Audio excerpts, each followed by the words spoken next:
Hello, chums. Robert Ross, comedy historian, here again with the latest in this irregular series of podcasts we're calling Robert Ross's Comedy Heroes. And I'm joined as ever by Gemma Fanning, who's hopefully learning a bit, along with some other people, about the people that made me laugh and still do and I love dearly. So, Gemma, who's today's subject? We are going to talk about Marty Feldman. Hooray! Love Marty. Oh, such a champion of Marty for many years. Adore him. Anyway, so yes, interesting. He's interesting for me because I don't know much about him. Other than, I know you wrote a book about him. Yeah, I should know all about him, shouldn't I? Yeah, I did write a book about him, which was the first and so far only biography of Marty. Marty's own memoirs, very many years posthumously, have been published just a year or two ago. But my book was called The Biography of a Comedy Legend.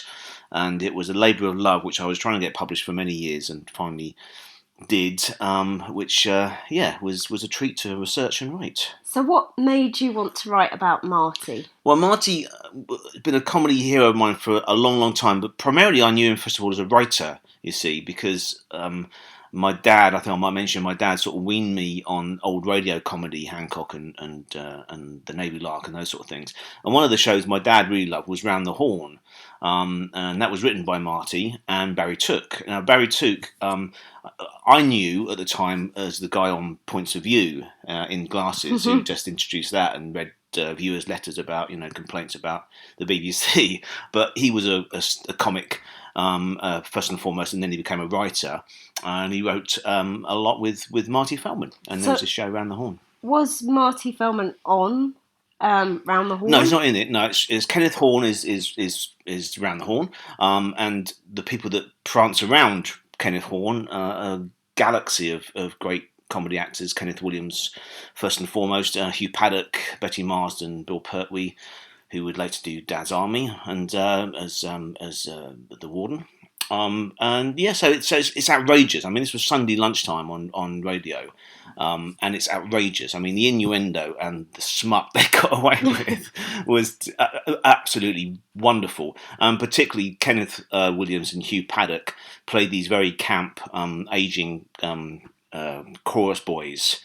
With all the Polari, all the homosexual chat that actors and performers used, because when that show was going out, to be homosexual was illegal. You could be arrested and thrown into a jug.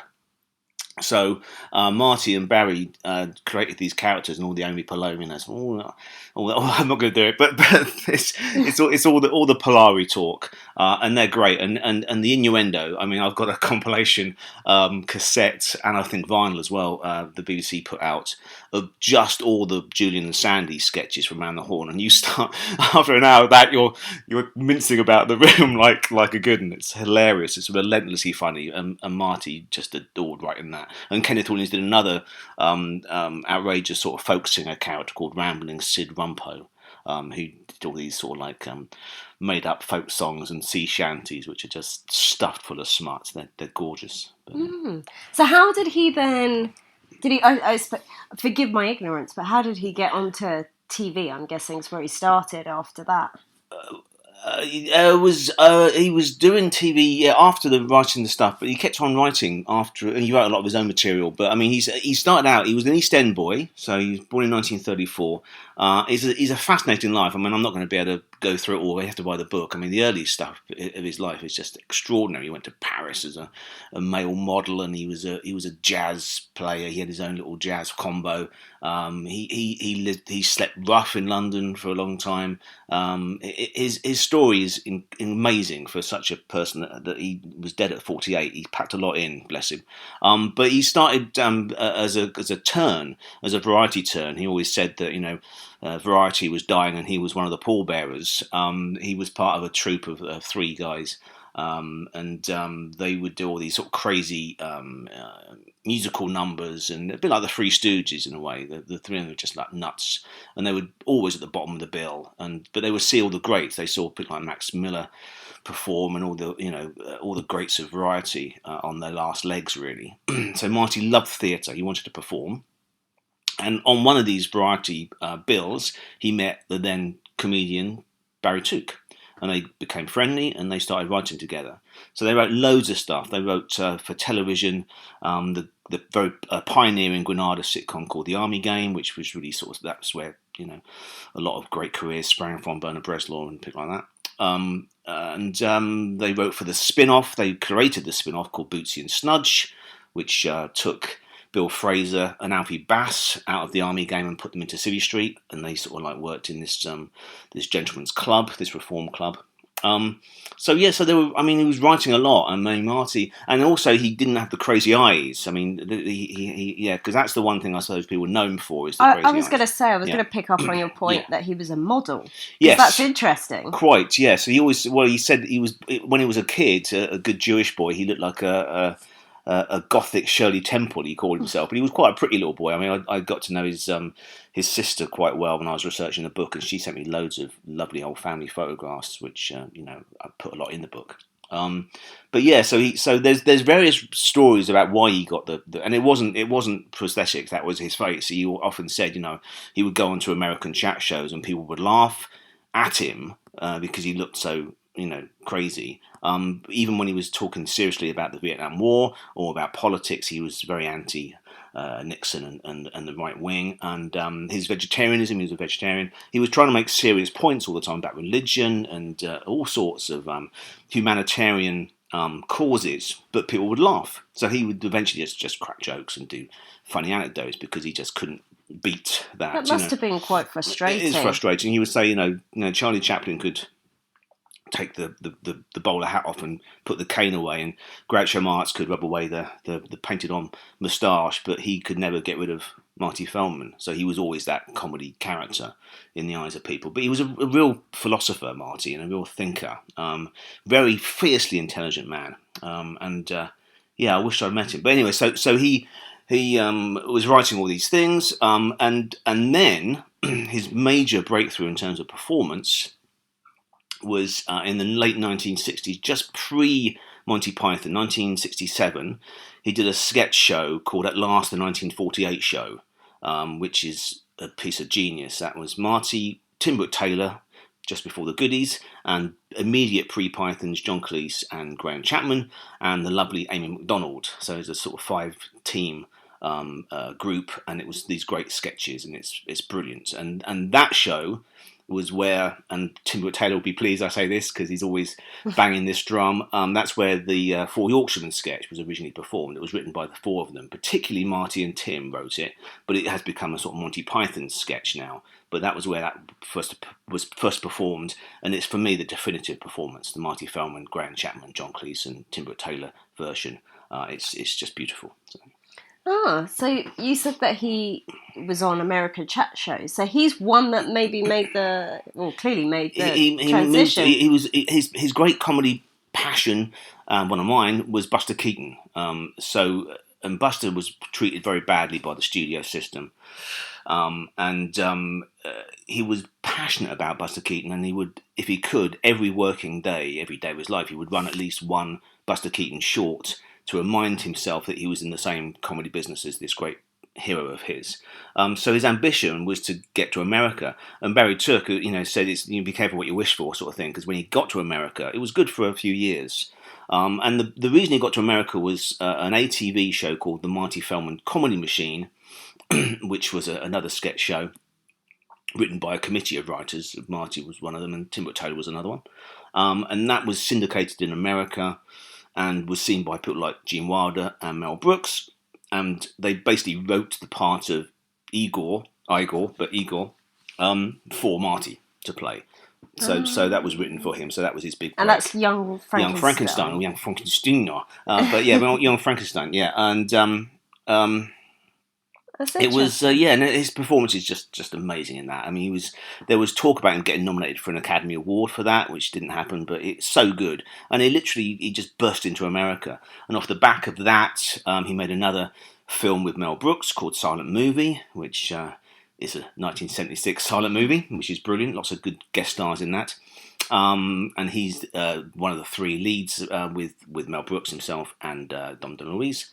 And then he made another film back in England, but with Gene Wilder, The Adventures of Sherlock Holmes' Smarter Brother, when he plays a sort of the Inspector Lestrade sort of type of detective in that. And then he was offered by Universal Pictures a 3-film contract to direct what they call the triple threat. So he directed, he wrote, and he starred. Wow. So he got. Did he ever produce? He did. What as in producing films? No, he didn't produce. But his wife Loretta was very much hands on in terms of production, in terms of advising him. She was very much the power behind the throne. So Marty, his first one was a film called The Last Remake of Beau Geste, which is a really funny film. A great film actually, with a cross-eyed camel to go with Marty sort of cross-eyed. But he said it was a great year to make a film, as long as your film was called Star Wars, because Star Wars was the one that really sort of blew everybody out of the water. It's a really good film. And then he made another film called In God We Trust, which was TRU $ for the ST, In God We Trust.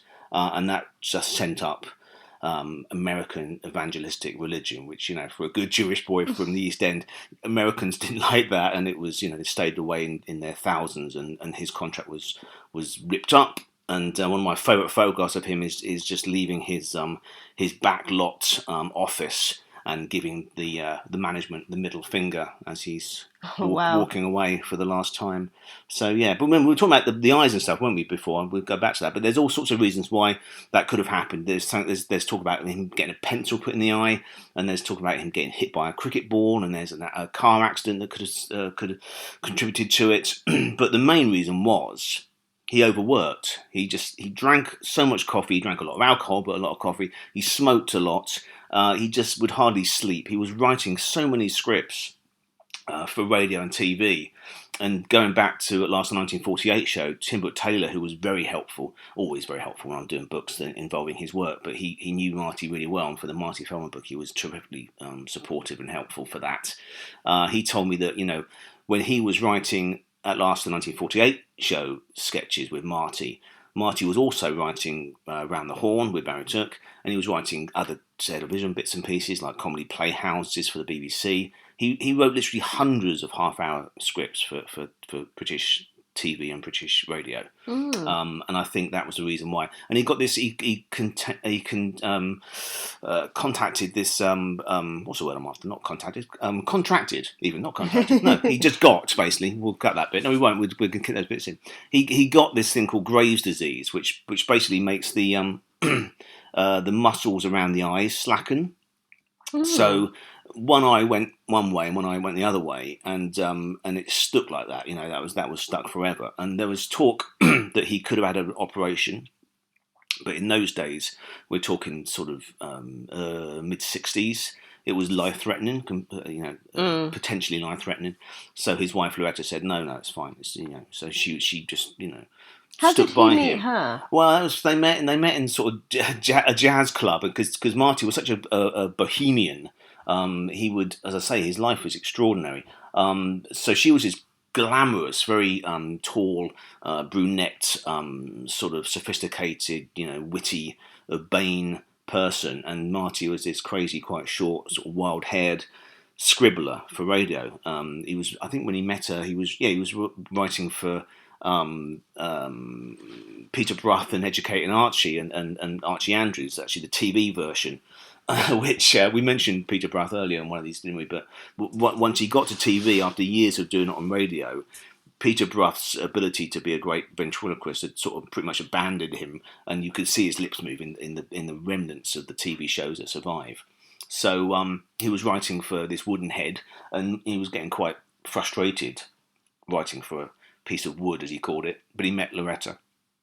But he was also hanging around the lovely old pub, the Coach and Horses in the West End, and he would hang out with people like Dylan Thomas and Stephen Spender, the artist, and real high flying, cultural people. Absolutely, yeah. So he loved all that. But they met and they fell in love, and that was it. And they got married when he was, had no money apart from the odd bit of cash from writing radio and TV. So that was that, and they stayed together for until Marty's death, 20 odd, nearly 30 Did years they later. ever have any children? No kids, no kids. They had dogs and things, which were their kids. But no, I don't think either of them really wanted to be a parent. And what was her background then? Well, she was quite wealthy. I mean, she was not Jewish. I think was she Christian or just Catholic? I think it might be. She was certainly not Jewish anyway. And her dad was a butcher. So for a Jewish vegetarian, it wasn't the best thing. And that whole sort of it's quite complex now if you're mixing religions, if you're both very sort of serious about it.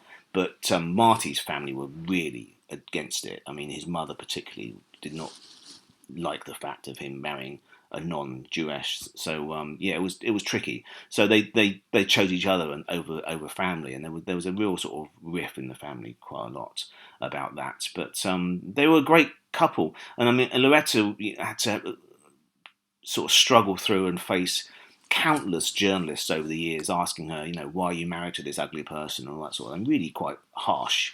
And she was saying, well, he's not ugly to me. He's not ugly, and he's not. And I look at that eye, and then I look at that eye. It's a real love story. Actually, it's a complex love story, but it's an absolutely fascinating relationship. And there's documentaries. And this, of course, was the inspiration for your play that you wrote. Thank you, darling. I sound like Ernie Wise there, the play what I wrote. I wrote a play which was off the back of the book. It was called Jeepers Creepers, and it was a two-hander just about Marty and Loretta. Why the title Jeepers Creepers? Like the song, Jeepers Creepers, where'd you get those peepers? Jeepers Creepers, where'd you get those eyes? Where'd you get those eyes? So I actually wanted to call the book Jeepers Creepers, but they didn't go for it because they thought it was too obscure. But I stuck out with it for the title of the play, lucky to get my dear old pal Terry Jones to direct it, and it turned out sadly because obviously he became unwell that it was his last credit, his last directorial credit. So that was an absolute thrill for all of us to have Terry directing it. And this is the first play you've ever written. It's the first play for theatre. I've written some Doctor Who plays. Oh, of course, yes. The Big Finish, but the first play, and I say first rather than only, the first play for theatre. So yeah, I was very very proud of that actually. And of course Terry. Go on. Sorry, why did you want to do a stage play?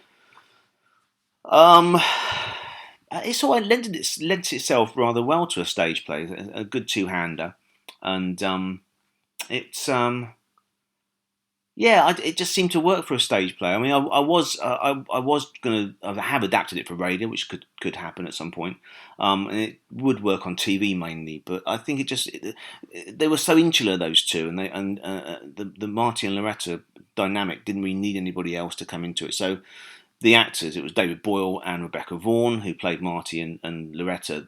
They didn't need to play other characters. It was just those two. There was a point in my head thinking, because another good pal of mine, Bob Golding, did a one-man show of Eric Morecambe, a great solo show just called Morecambe. And in that, without any spoilers, but in that he plays all sorts of characters that were in Eric's life. But in this, they just had to play Marty and Loretta. And it worked really well, I thought. And Terry was great, and Terry was an old mate of Marty's. You see, that's why he wanted to do it, because he felt like he owed him a lot. Because when Terry and Michael Palin met at Oxford, one of their early sort of breaks as a writing team was for the Frost Report, David Frost's Frost Report. And the two people, he said, there was this whole. I remember Terry telling me this whole room of people. He said just the the great and the good of everybody was there, and all these great writers, Tony Jay and. All the goodies and loads of people, and David Nobbs and brilliant writers. And he said the only two people that came up and said hello and were Barry Cryer and Marty Feldman. And Marty came up to him and shook his hand, and he was like the chief writer, Marty Feldman. David Frost really respected him. And he said, John, do you want a cup of tea and you want a biscuit? And Terry's thinking, God, this is the guy I used to sit round and watch the Army game when he was a kid, and amazed that he was just accepted as a writer. So he felt very proud of the connection. And then when Marty got his own show, David Frost, again, who did the Frost Report, he also produced at last 1948 show, Paradigm Productions. And off the back of the 1948 show, the BBC headhunted Marty and gave him his own show called Marty, or It's Marty, depending on the credits you see. And that was also had Tim Taylor as one of the Stooges, and John Junkin. And Terry and Mike were writing for that, and all the British Pythons wrote for that. And yeah, that was it. And that was the turning point why Terry, and particularly Terry Jones, said to me that, that's when he suddenly thought, I've got to write my own material for myself, because he wrote this sketch where Marty, as a gnome, goes to get a mortgage from John Junkin. And it's a really funny skit, actually. It's a very funny sketch. But on the night of recording it, actually in the finished show, he does it pretty much as written by Terry and Mike. But on the night of the recording, he felt it wasn't working, and he felt he was losing the live audience. So Marty just went and did a load of gnome jokes to sort of like try and get the audience back on his side. And Terry was like putting his hair out and saying, "This is not what I wrote. This is ridiculous." So that was the moment when he thought, "I've got to write for myself and perform our stuff ourselves." So that was a turning point for Monty Python. So, as a Marty Feldman virgin, where should I start? Where should I start? Well, I mean, we're announcing this is what day was today? The 26th, isn't it, today? Yeah. Of March. We're announced today on the YouTube little video we're doing every day that on this coming Saturday we're doing the first of an occasional comedy horror double bill.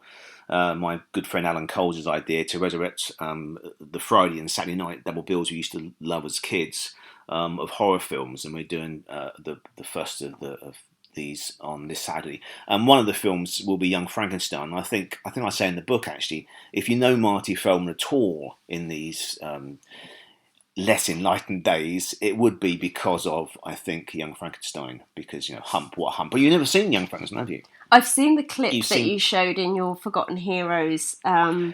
The Halloween version. Yeah, okay, good. Which I'm not quite sure. Why was Marty in that show? Well, because I always put him in. Also, it helps to sell the books. He's one of the ones. He's not actually in the book. He's not in the Forgotten Heroes, a comedy book, because the whole point of that book was to sort of try and allow me to plug people I really love before I wrote a full version of them. So I've done the full version of Marty now, but I put him in the show because I think he is. He's certainly forgotten in America. I mean, when he was a huge star in America, and you very rarely hear him talked about in America. And over here, he's, as I say, if you know him at all, it's because he's the guy in Young Frankenstein. And I've never, until I met you, never heard of him. Well, there you go. That's why if I've given you anything at all, Jem, it's that. He's actually one of my absolute comedy heroes, and always has been. I adore him, and I mean, yeah. So I love him as a person without having met him. It's bizarre. He seems such an intelligent and true to himself person. He just had no sort of airs and graces, no ego. It seemed to me. He had his demons, of course, like we all do. But yeah, so it's lovely to celebrate him, really. But I should actually give a recommendation because we're running near the point. So okay, so we do the free to enjoy and something to buy, don't we? So yes. So free to enjoy. I mentioned the Marty Feldman Comedy Machine. That was what really spearheaded him to America.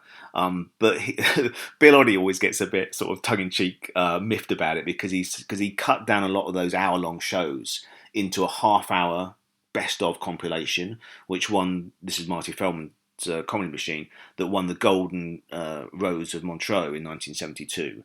So that's free to look at on YouTube. So we do a link to that, and it's great. It's hilarious, and you can see the influence of Buster Keaton in there. And there's a great guest star. Orson Welles is the guest star in it. There's some good guest stars in that series. Roger Moore did one, and Groucho Marx was in it, and loads of stuff from Spike Milligan. But that's worth to look at for free, and to buy at last 1948 show, that brilliant pioneering sketch show. The gorgeous people at the British Film Institute, particularly headed by my dear pal Dick Fiddy, have released everything that's left of At Last 1948 show in a lovely sort of box set collection. So that's the thing, that if you're a comedy fan of any standing, and if you're a serious student of comedy, you have to have that in your collection. It's like the Holy Grail. It's just beautiful. So that's the thing to buy. Well, I can't believe this has been 25 minutes nearly, I and could that's do flown by. I could do another 2 hours on Marty, to be honest with you. But anyway, that's been a delight. Thank you, Gemma. Oh no, it's a whistle-stop tour. Thank you, Robert, Okay, for your until next time. insights. Okay. Stay safe.